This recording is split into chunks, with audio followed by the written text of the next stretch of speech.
नमस्ते। आज की कहानी है दो बड़ी इकोनॉमिक पावर्स की, जिनकी ट्रेड हेडलाइंस एक दूसरे से बिल्कुल अलग हैं। एक तरफ है चीन और दूसरी तरफ भारत। तो चलिए इस कहानी में जरा गहराई से उतरते हैं। तो कहानी शुरू होती है इस शॉकिंग हेडलाइन से। न्यूयॉर्क टाइम्स की ये रिपोर्ट देखिए।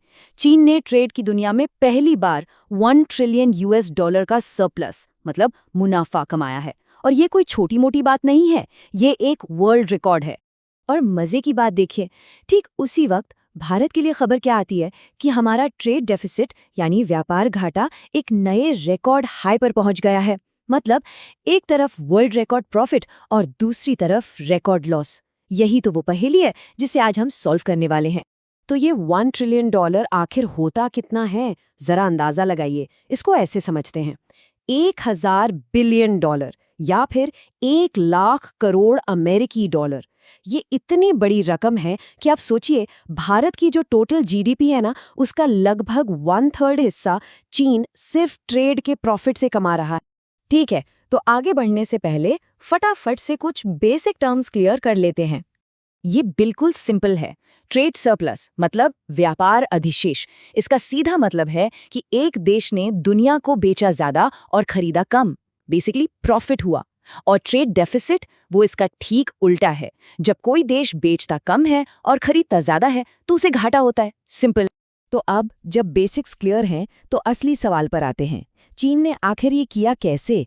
चलिए अब चीन के सक्सेस के कैसे और क्यों में डाइव इन करते हैं।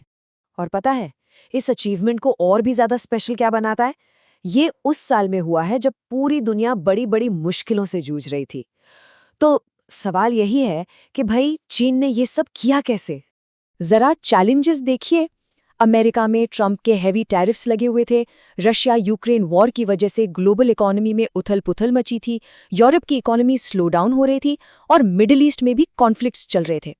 इन सबके बावजूद चीन ने ये रिकॉर्ड बना डाला। तो इस सवाल का जवाब छिपा है चीन की 3 कोर स्ट्रैटेजीज में। पहली, ग्लोबल साउथ की तरफ एक बड़ा शिफ्ट। दूसरी, उसकी डिफ्लेशनरी प्राइसिंग पावर। और तीसरी, जिसे न्यू 3 कहा जा रहा है, यानी हाईटेक सेक्टर में डोमिनेंस। देखिए, चीन ने यहाँ बहुत स्मार्ट मूव खेला। जैसे ही अमेरिका और यूरोप ने अपने दरवाजे बंद करना शुरू किया, चीन ने हार नहीं मानी। उसने फौरन अपनी डायरेक्शन बदल दी और एशिया, लैटिन अमेरिका और साउथ अमेरिका के देशों के साथ ट्रेड के नए दरवाजे खोल दिए। बेसिकली उसने ये दिखा दिया कि अगर एक मार्केट बंद होगा तो वो दूसरा बना लेगा।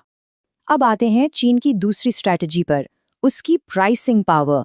और ये सच में फैसिनेटिंग है। चीन क्या करता है, वो किसी भी प्रोडक्ट का इतने बड़े स्केल पर मतलब बल्क में प्रोडक्शन करता है कि उसकी कॉस्ट अपने आप कम हो जाती है। फिर वो उस सस्ते प्रोडक्ट से दूसरे देशों के मार्केट्स को भर देता है। इसे ही डंपिंग कहते हैं। इसका रिजल्ट, वहां के लोकल मैन्युफैक्चरर्स कम्पीट ही नहीं कर पाते। और अब चीन की सबसे इंपॉर्टेंट स्ट्रैटेजी, फ्यूचर की टेक्नोलॉजी पर कब्जा।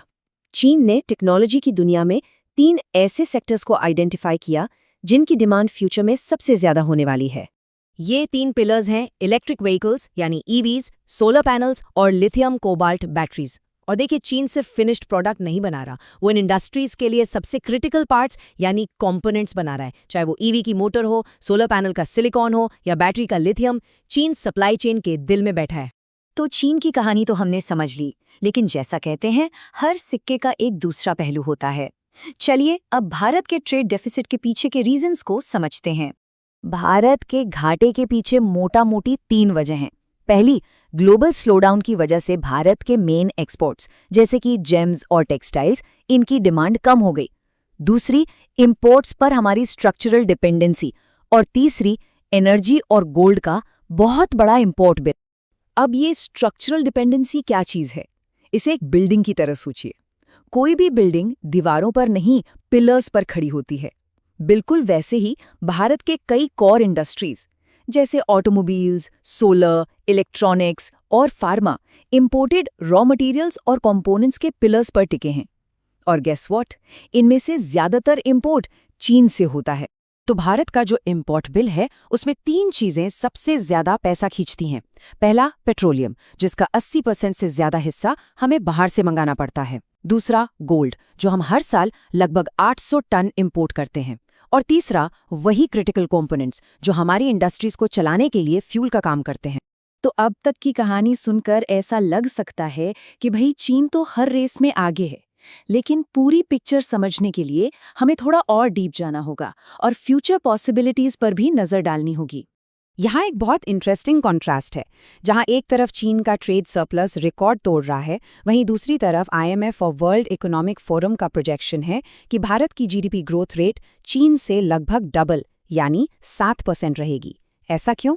क्योंकि भारत की इकोनॉमी का मेन ड्राइवर उसकी बहुत बड़ी डोमेस्टिक डिमांड है, जबकि चीन की इकोनॉमी सरप्लस प्रोडक्शन पर डिपेंड करती है।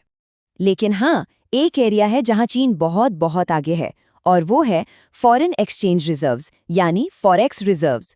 चीन के पास करीब 3,300 बिलियन डॉलर्स का भंडार है, जबकि भारत के पास लगभग 700 बिलियन डॉलर्स हैं। ये ह्यूज रिजर्व चीन को किसी भी इकोनॉमिक शॉक से लड़ने के लिए एक बहुत बड़ा सेफ्टी कुशन देता है। चीन की ये जो सक्सेस आज हम देख रहे हैं, ये कोई ओवरनाइट मैजिक नहीं है।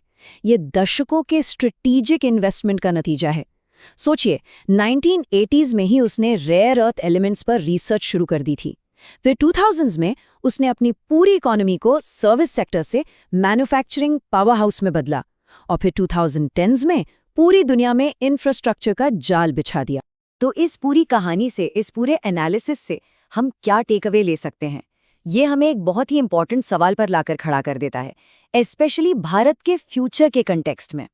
आज भारत के पास दुनिया की सबसे बड़ी यूथ पॉपुलेशन है, एक डेमोग्राफिक डिविडेंड।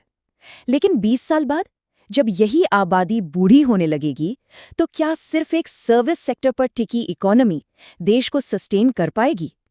या फिर चीन की तरह एक मजबूत मैन्युफैक्चरिंग सेक्टर बनाना भारत के लॉन्ग टर्म ग्रोथ के लिए नॉन नेगोशिएबल है? ये एक ऐसा सवाल है जिस पर आज सोचना बहुत जरूरी है।